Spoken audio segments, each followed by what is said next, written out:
Okay, so for recording 2, what I'm going to do here is you don't actually have to do all these statistics yourself by hand. Hopefully in the very last unit of this class I can show you how to do this stuff using SPSS in a conference call and we can figure it out. But I wanted to kind of take you through the steps that you would need to do and actually show you a sample printout. You'll want to take some notes on this sample printout so you can kind of figure it all out for yourself. But if you go down to Roman numeral 2, the way we actually figure out what we've got here with the 1, 2, 3, and the 5, 6, 7 is we have to compute a t-score. And the way you compute a t-score is, in the simplest way, what we just went over is in the numerator, you have the treatment effect. And in the denominator, you have something kind of equivalent to the standard error of the mean. It's not exactly that, but it's close enough in this particular situation. And so if you take group 1 and group 2 and look at the group statistics down below, let's see if we can go through that. So group 1 and group 2, it gives you an N of 3. That means you have 3 people in group 1. I basically put all the data into SPSS, and the idea in your notes is you should be able to just say what all these numbers mean and where they come from. So the idea is with an N of 3, you have 3 people in the first group, 3 in the second. It shows the mean of the first group, the 1, 2, and 3. The mean is 2. The mean of the second group is, let's see, 5, 6, and 7. So the mean is 6 there. Now notice what it gives you next there, the standard deviation. Now, can you figure out how you get that standard deviation? Well, look back at group 1. What are the scores there? 1, 2, and 3. If you want to write it out, just for this example, what are the sums of squares of 3 consecutive scores? 1 minus 2 plus 2 minus 2 squared plus 3 minus 2 squared.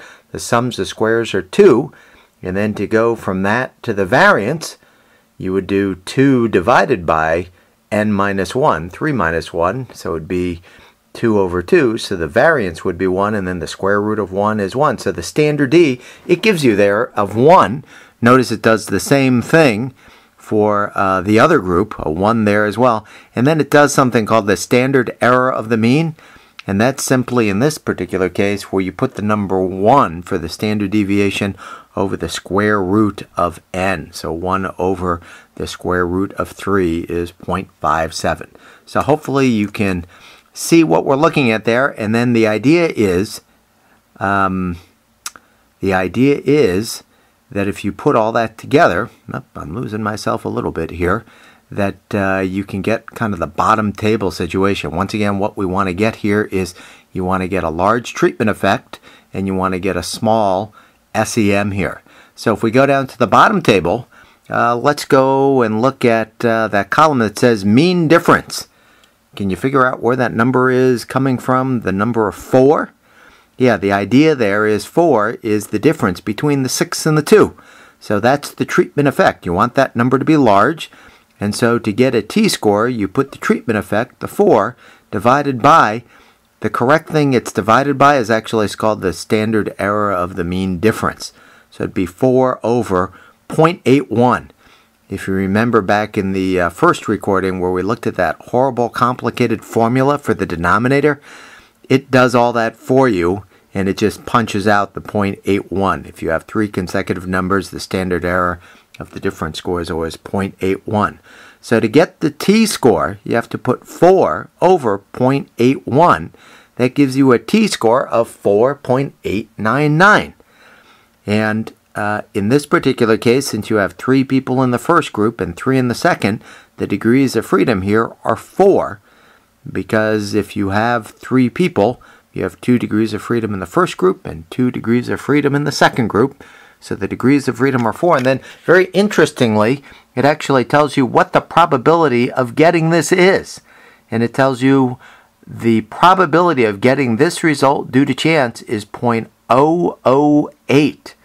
So that means the probability of getting this result can occur due to chance about 8 times out of 1,000. So would you consider this to be statistically significant? The answer would actually be yes, you would. And that's exactly what it's done here. So if we go through 4 here, the idea is, can you figure out what each value is on the table and how it was computed? The idea is you get the mean difference, 2 and 6. So the mean difference, the treatment effect, is 4. The standard error of the difference score, the denominator, is 0.81. You put those two over each other, you get a score of 4.899, and then the probability of getting that due to chance is 8 out of 1,000. So if you look at A, it gives you the treatment effect over the standard error of the mean difference. Significance, well, the APA way of writing that is T of 4 equals 4.899, P equals 0.008. Is that statistically significant? Hopefully you would answer yes to that. And in the real world, hopefully what you would figure out is that it is statistically significant, and it shows that when people got the drug, it reduced their, pain score in this particular situation.